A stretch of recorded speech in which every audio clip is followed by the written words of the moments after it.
I'm joined by my lovely husband Alex today, who has kindly offered to do this video with me to talk about his experience with grief. We've never made a video together before. We've made a few notes. I've got a few questions that we've kind of gone over together, the things that we want to cover in this video, and I hope it gives you some perspective from someone else's point of view, and hopefully it can give you some comfort if it's something that you're struggling with at the moment. So Alex, thank you for offering to do this video with me. Can I ask you what made you want to offer to do this? I think just to get across the point that even when you're at your lowest, and grief will send you to pretty low places, that even at your lowest point, and even though you're struggling and you can't find a way out of it, I mean, it's been 4 years now since my mum passed away, and you have moments, grief takes its own process, takes its own time, and it comes back in waves. But just to let people know that to have hope, to have faith in that you will heal in your own time, in your own way, and that you will feel better than you do right now. It's hard, but I just wanted to let people know that there is hope, there is light at the end of the tunnel. It may seem pretty dark right now, but with the help and support of a lot of people, they'll get there. Thank you.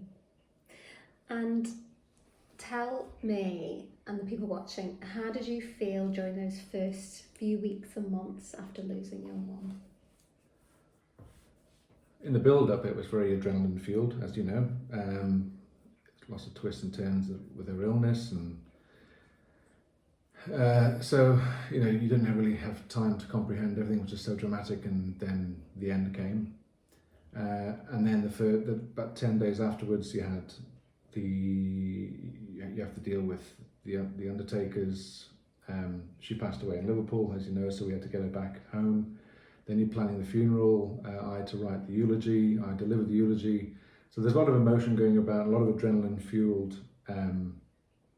behaviour. So it's not normal behaviour. It's not a normal grieving process.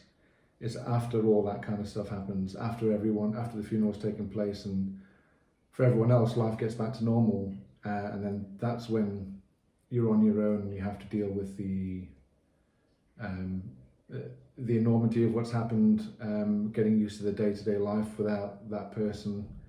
And I remember at the time, so many people were giving me their condolences, and at the time, when people give you their condolences, it's because they don't know what else to say. And I remember thinking, I don't care that you're giving me your condolences, because you're not going through what I'm going through. You don't understand what I'm going through. And even though everyone in their life will go through grief, if they haven't up to that point, or if they have, they'll understand what I'm talking about when those moments come. And I understand people pass on their condolences because they don't know what else to say. I've done it myself. Because death is so serious and final, what else can you say? It's just an awful situation. So I remember then, a lot of people in the days up to, in the weeks afterwards, giving condolences, and I was just at such a low place. I didn't really process it. I didn't really care what anyone had to say. I shut down on myself. I distanced myself from people. I didn't speak to people very well. I was just really, really hurting, and I didn't quite know how to process it. And being a man, you think you can fix these things yourself, like you can, most men think about in everyday life. And so I thought, it's okay. I'll figure out a way out of this, and it'll be fine. All the time, my mum and I were very, very close, so it really, really impacted me quite badly. And for a long time, I just wasn't coping. I remember waking up 3 nights in a row, obviously dreamt that she was downstairs here in the house, but it was also real. I thought, she's downstairs, I'll go down and see her. So 3 nights in a row, I physically got out of bed because I firmly believed she was downstairs, to come downstairs, and she wasn't here. So it's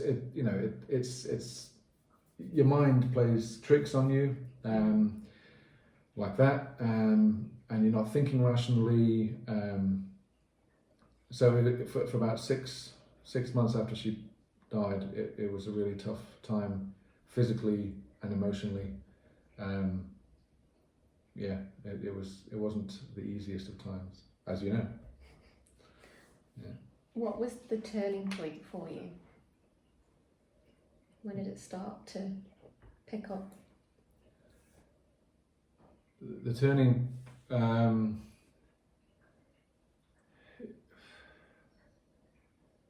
like I said, I was at a very low place, and I distanced myself from people, and there was a moment when I thought I didn't want to be around anymore. I couldn't cope with the grief. So I took myself off.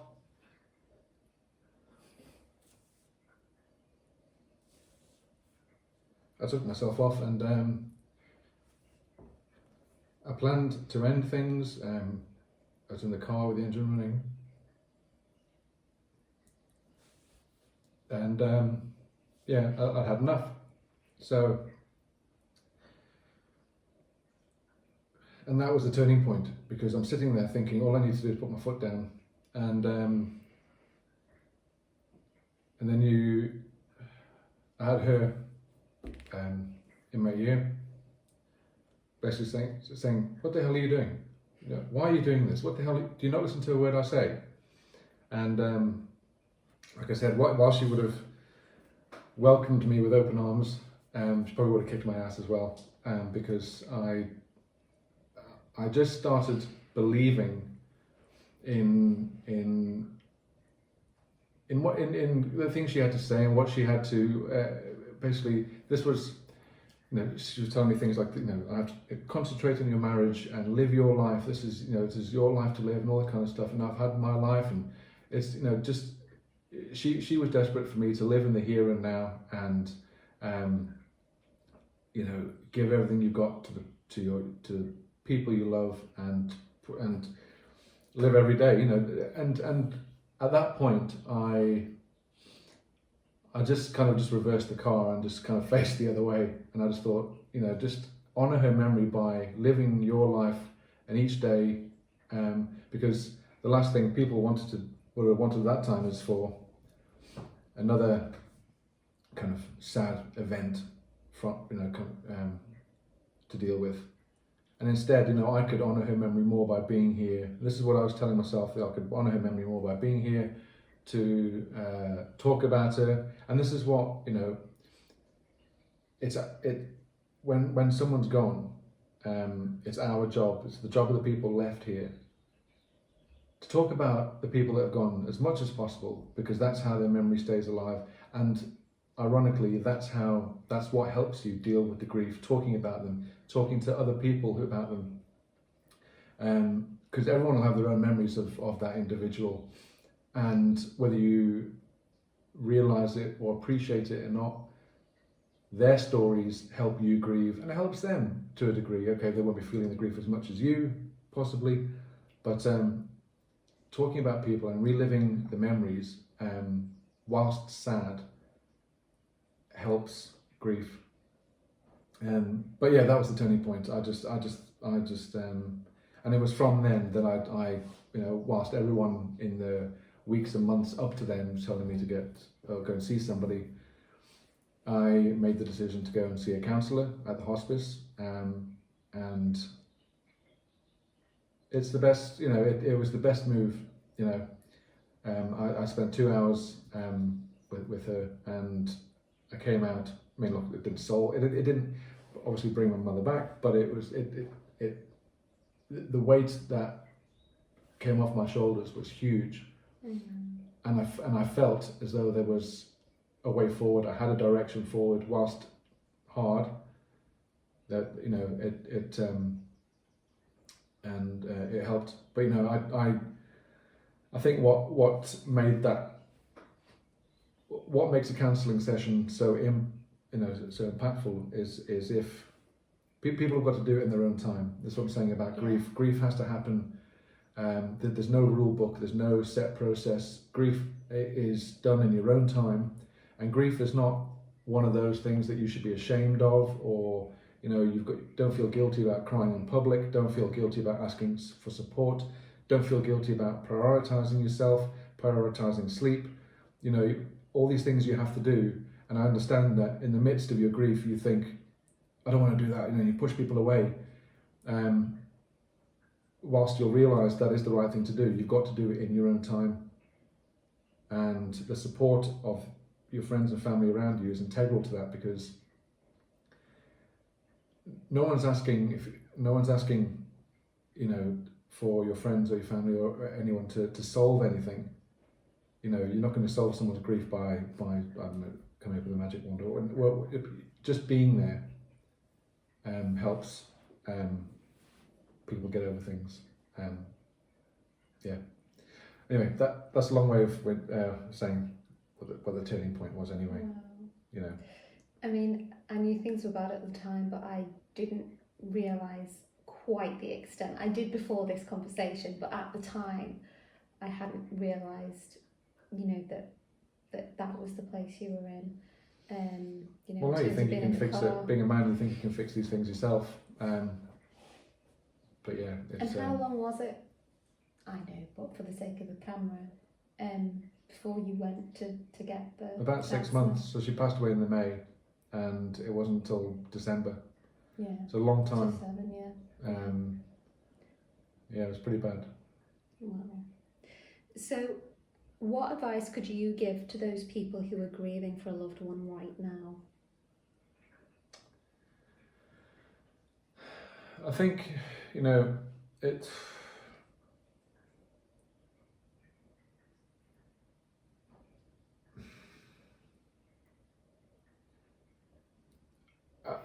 the thing that I knew at the time, I didn't say the advice now. One thing I sleep better with now is knowing that I have no regrets. My mother and I, we spoke about everything, and fortunately, when I say fortunately, she had cancer. I knew she was dying, so I had the time to talk to her about lots of things, and so I knew how she felt about me. I knew how she knew how I felt about her. Whereas obviously you don't get that opportunity with someone who goes very quickly, and so that having done that and spoken to her now, it makes me sleep easier, because I know that I have no regrets, or there's nothing that I wish I had done. There's nothing that I wish I had said, because it was all done. And I know people say that now, so listen, you never know what's going to happen tomorrow. Let people know you love them, but seriously, let them know, because it can all flip. But once that person goes, well, they don't have to deal with the aftermath. You have to, and if you can deal with it by sleeping easier at night, and this is what I'm saying about your mind plays tricks on you. If you haven't dealt with that, if you've got regrets, your mind is always going to be tormented for the rest of your life until you come to peace with it somehow. So this isn't so much advice for people who are going through grief now, but I'm just saying what will help people's grief in the future is stuff like that. Tell your loved one how you feel about them. Don't assume that they know. No, yeah, and tell them and show them. Yeah, and vice versa as well. Just know where you stand with that person, because it will help further down the line. But it's it's hard. It's hard. Anyone kind of going through grief now, just to say, look, we all grieve differently, and I've said before that there's no timeline. There's no step-by-step process. You've got to just be selfish about your grief, but at the same time, don't turn away support. You know, and one thing people may not realise is that, you know, grief isn't just about the person that's gone.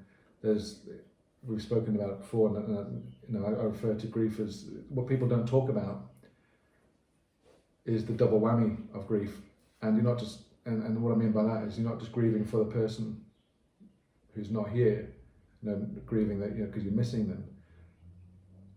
There are times further down the line where you're grieving because of you're grieving for them because of the things that they're missing, whether it's a wedding or, you know, the birth of a child or anything. And so grief, you know, it's not just something that happens once and then once you feel better, okay, well, I've got over that. It'll hit you in waves and waves, and then in secondary, you know, kind of losses, if you like. And those losses extend to relationships, you know, your health, you feel like your identity, your self-worth. It's a tough process, and that's why you can't just rush it through. And you know, we're all going to go through this at some point in our lives.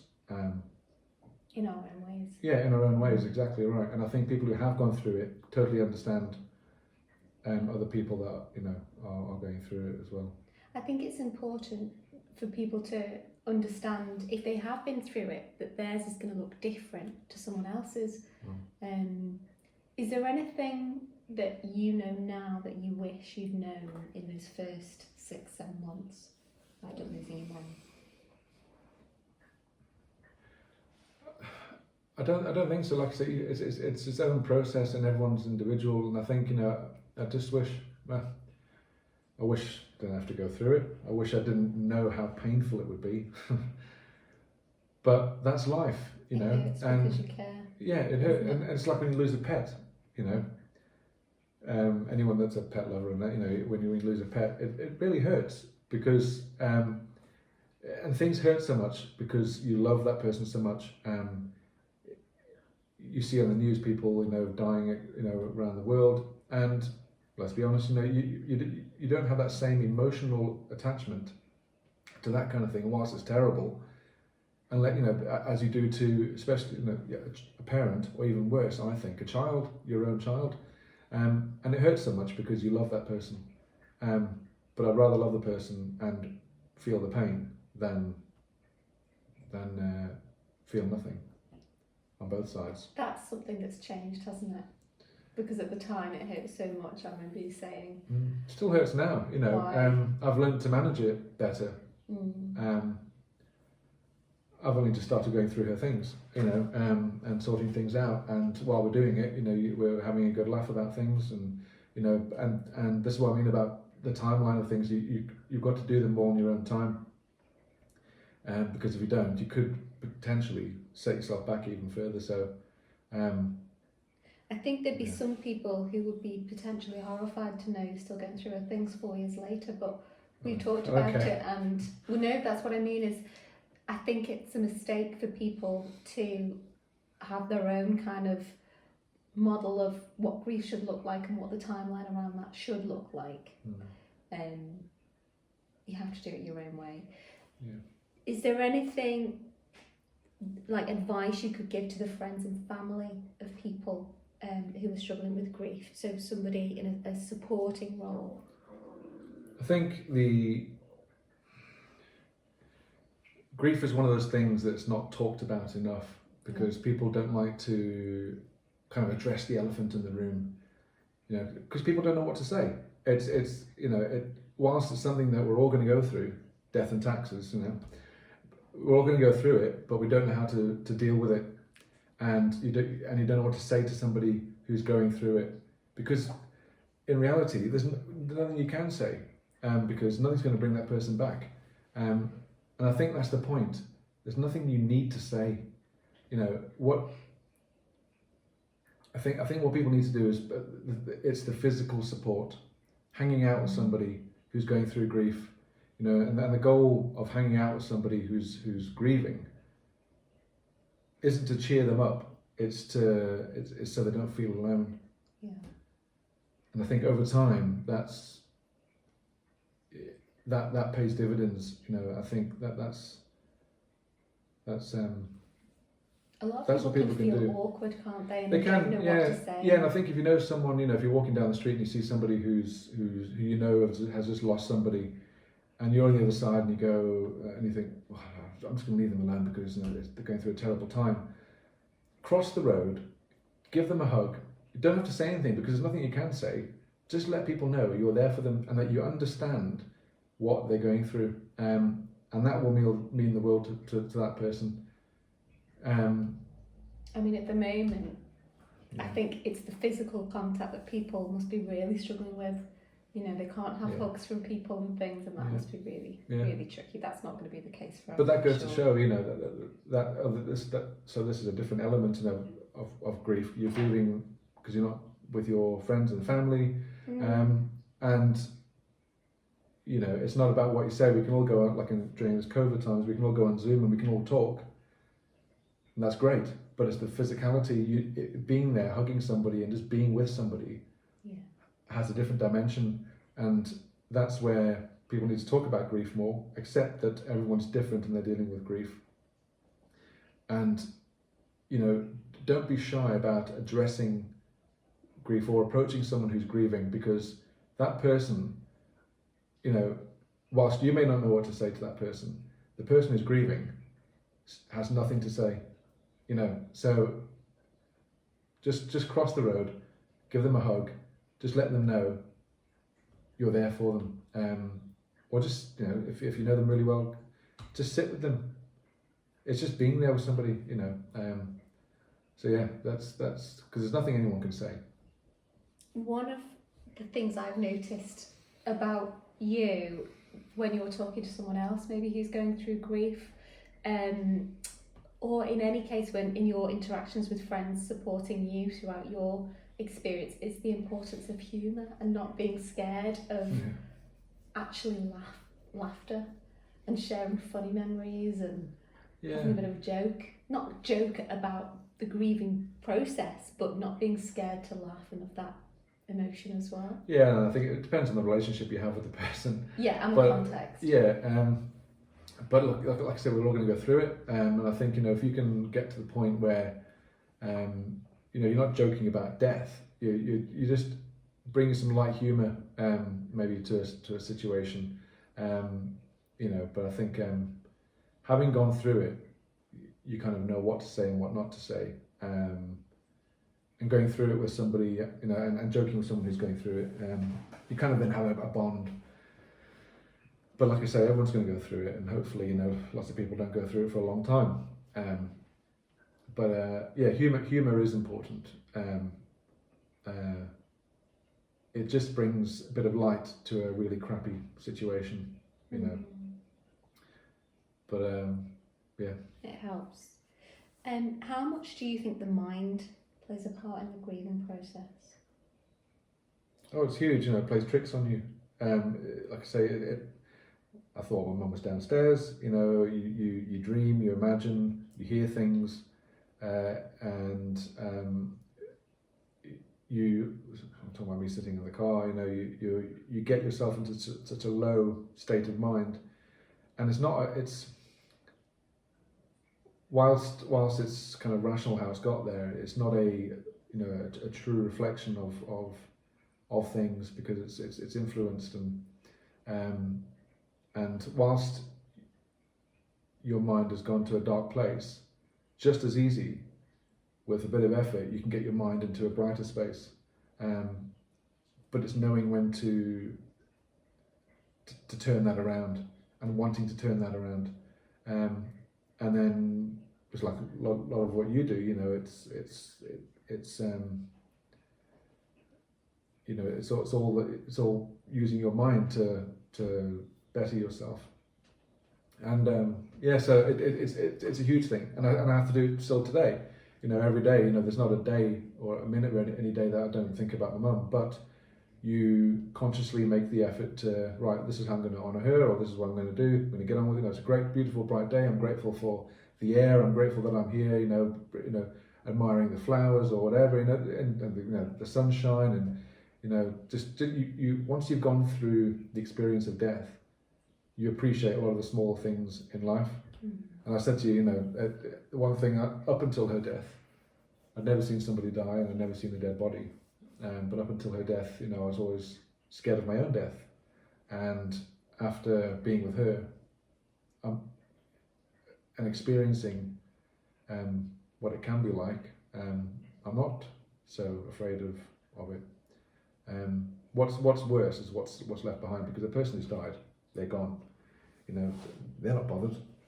It's what's left behind, and so an extension of what's left behind. It's like I say, it's not just that person that's died. It's all the other things that then happen after that person has died. You know, things that happen to your family as a result, because the dynamic changes. Yeah.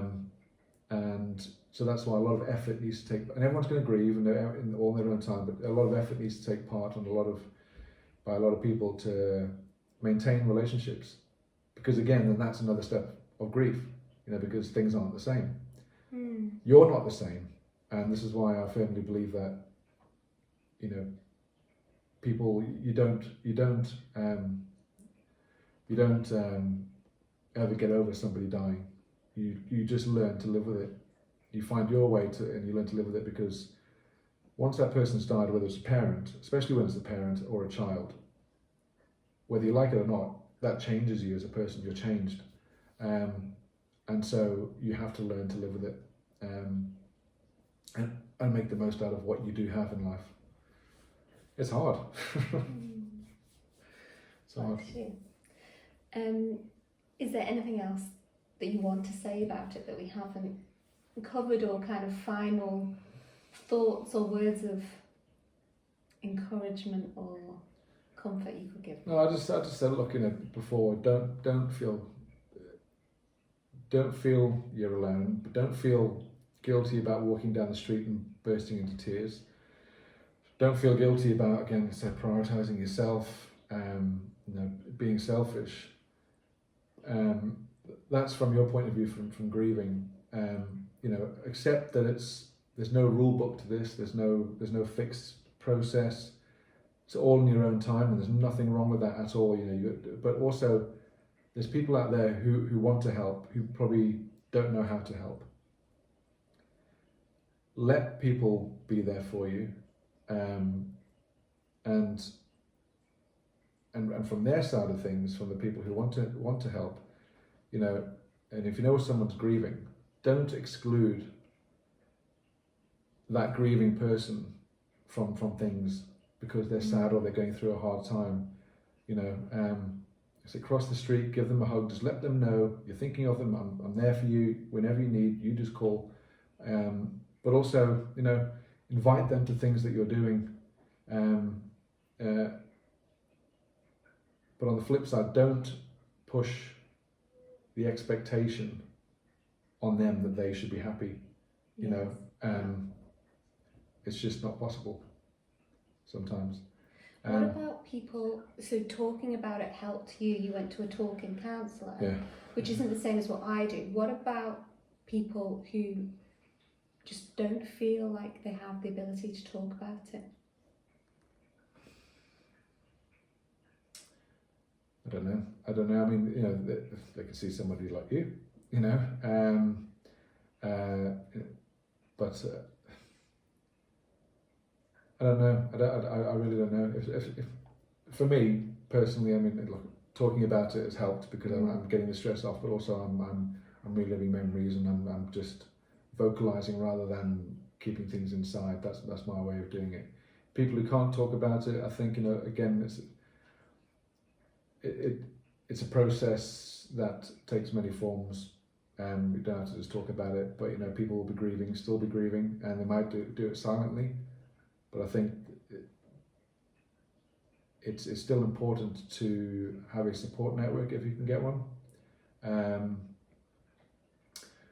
I think it was suggested to me by a doctor to go on antidepressants, and like I was dead against that. There was something that, you know, I just knew I don't want to fix the way I was thinking by taking chemicals, you know. But yeah, anyone that doesn't talk about it, I think they will in their own time. It depends on They have to be ready, and I think people who are scared to kind of open up the floodgates, it could be that they've been suppressing the emotion so that it's just building, and then it would be ready to explode. So, but that's the danger point as well. Yeah. Because it could explode one way or the other. Yeah. And it's knowing when to not let it get that far. There are loads of different ways that you can approach help. So you saw a talking counsellor. I mean, for a lot of people, it will be things like going walking and just having that time with your own thoughts. For other people, it might be doing something physical with your hands. I've got a lady who's grieving for her late husband, and it's only been 6 months. It's quite soon for her. Yeah. And she has turned to crafting, and she finds keeping her hands busy really helps her. And also it's using both sides of her brain. Yeah. The kind of work that I do, and there's various other, alternative kind of therapies working with suppressed emotions or energy work, because sometimes if we don't grieve properly, we think we've dealt with something and it can come and bite us in the backside. But it will do, even though you get... Or affect relationships going forwards. Yeah. But grief will always bite you in the ass, because it's when you least expect it.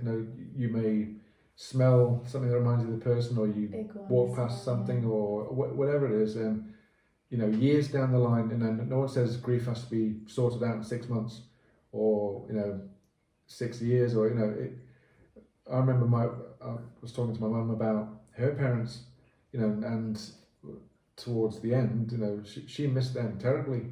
She had a photo of them, up in her room, all my life, so she was grieving them still, 40 years later after they passed away. So that's what I'm saying. You just learn to live with your new way forward, and you're always going to miss your parents, and anyone else close to you as well, But I personally think, reliving memories, whether it's through photographs or talking about or hearing from other people.